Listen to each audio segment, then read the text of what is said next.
King Charles threatened to take further measures, which startled Prince Andrew into relinquishing his titles. It is said that the monarch warned his younger brother that he would be pushed if he didn't leap, and that additional action was allegedly on the table. A humiliated prince torn between a secret palace in Abu Dhabi and a royal home in the center of Windsor. Once more, Prince Andrew is being criticized. He has been living in Royal Lodge, a 30-room mansion situated on 98 acres in Windsor Great Park, for 22 years without making any significant rent payments. However, recent disclosures reveal that he also has access to another property, a sumptuous palace in the United Arab Emirates that is fully staffed and provided by the reigning royal family of the nation. Why, then, hasn't he relocated there? Why won't Sarah Ferguson accompany him?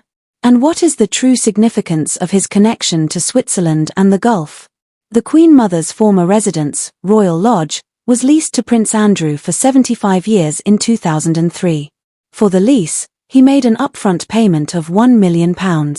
According to the arrangement, Andrew would receive peppercorn rent in exchange for spending roughly £7.5 million renovating the Windsor estate. Not only on people on the streets, but also from the news media, including the headline this morning from the Sun newspaper, the headline reading, "Banned Old Duke of York." He was essentially released from paying rent for the term of the lease under the agreement.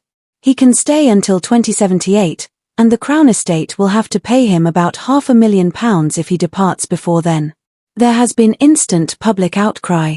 He is criticized for living off of resources that his royal title has guaranteed while clinging to royal privilege.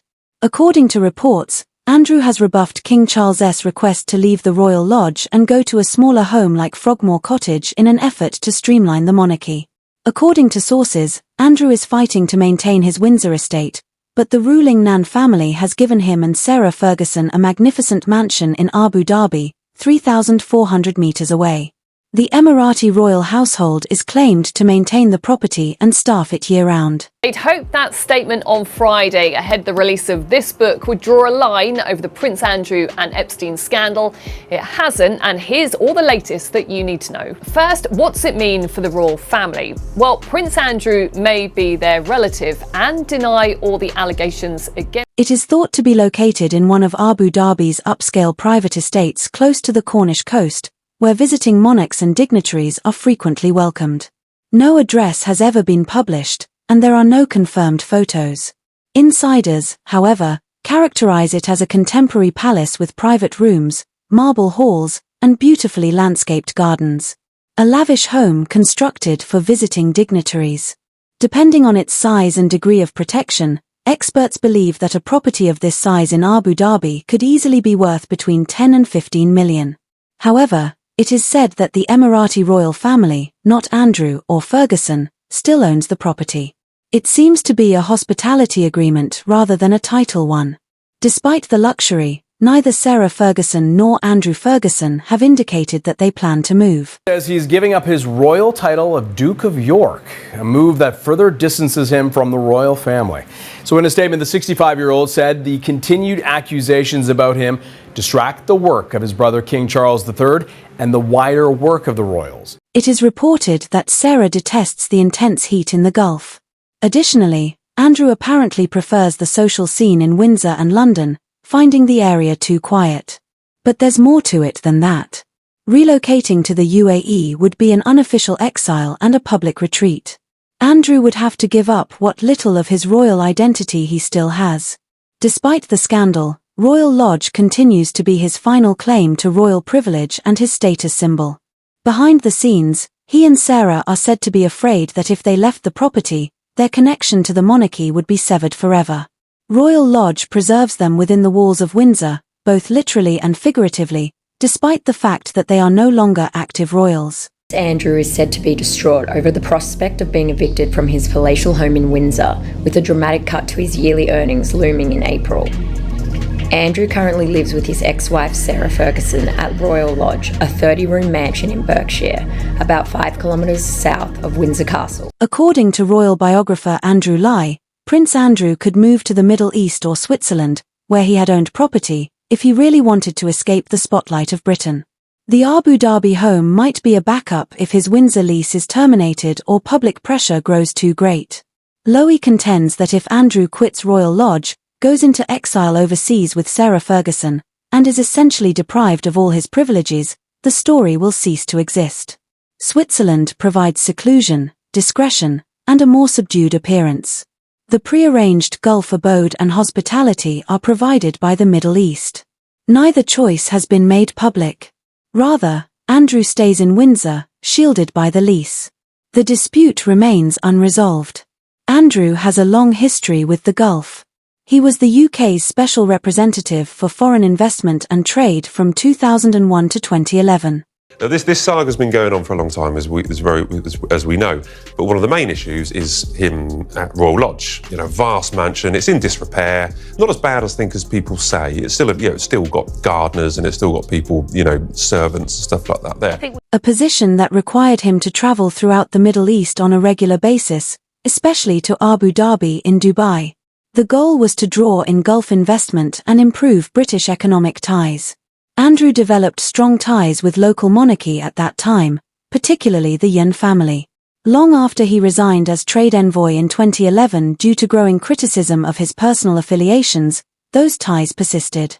Andrew was frequently seen at Gulf events, racetracks, and financial seminars long after he resigned. That decade saw the covert establishment of the Abu Dhabi palace set up.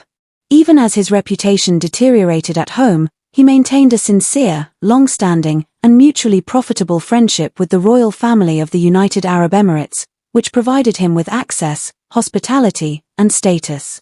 Andrew, 65, was stubbornly clinging to his titles amid snowballing scandal and only relinquished them for fear of a public booting. Sources said the situation became intolerable for the king, with Andrew unable to assure him there would be no more damaging revelations. Andrew's narrative parallels that of Sarah Ferguson.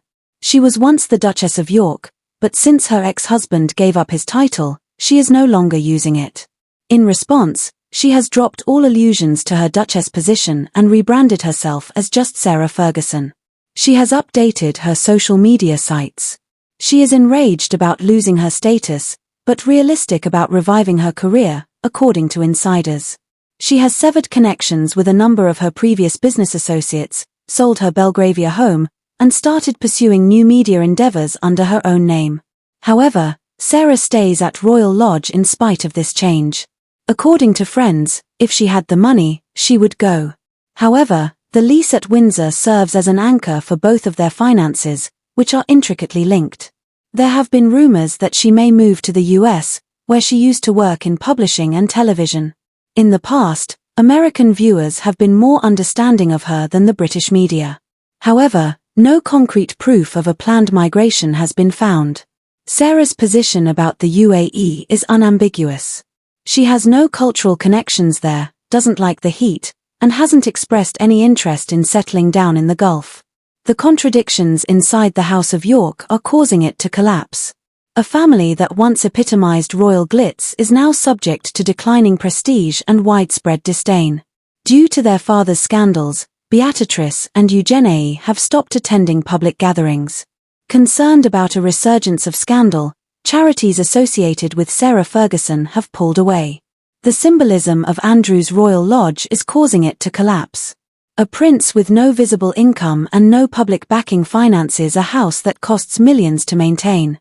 Nevertheless, he continues to be constrained by the pride that defines him and the lease that protects him. Abu Dhabi's palace waits in the meantime. It is a haven no one dares to claim, its marble halls empty, its servants waiting. King Charles must make a difficult decision. Action is what the public wants. Lawmakers insist that Andrew be kicked out of Royal Lodge. However, the legal system constrains the Crown. Andrew cannot be evicted without receiving payment until he voluntarily leaves.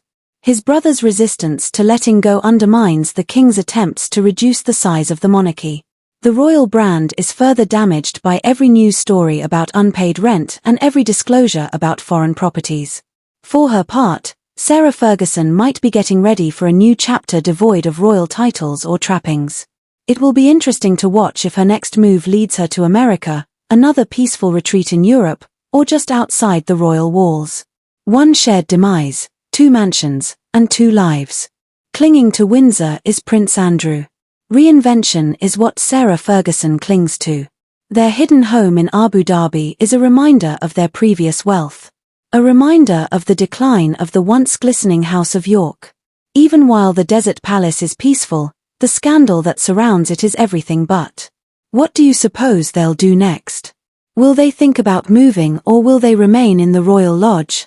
Tell me in the comments below.